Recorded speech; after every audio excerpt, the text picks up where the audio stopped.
Hello guys, today I am going to tell you about an amazing platform where you can read blogs of different categories like machine learning, data science, deep learning, etc. So here is Techlearn.live. Here we click on blogs.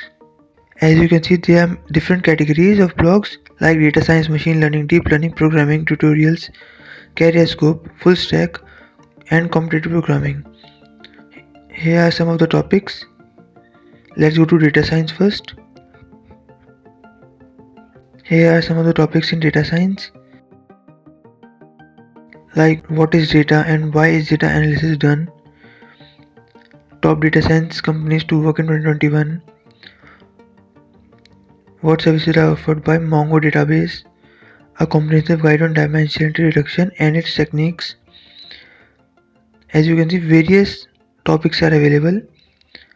Let's go to last page.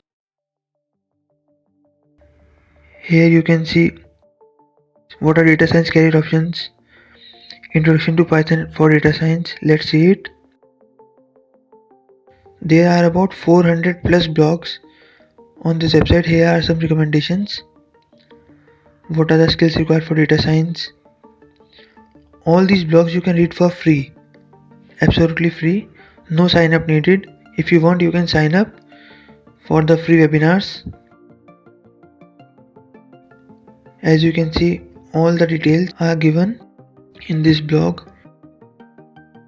Pandas, Scikit-learn, TensorFlow. Here is introduction to natural language processing topic. What is NLP or natural language processing? Everything you need to know you will find here. Its applications, techniques used in NLP, syntax, tokenization, stop words, and so on. What are semantics? What are NLP libraries? What is Spacey? How to use it? And some codes as well. So what are you waiting for? Start learning now. All the best.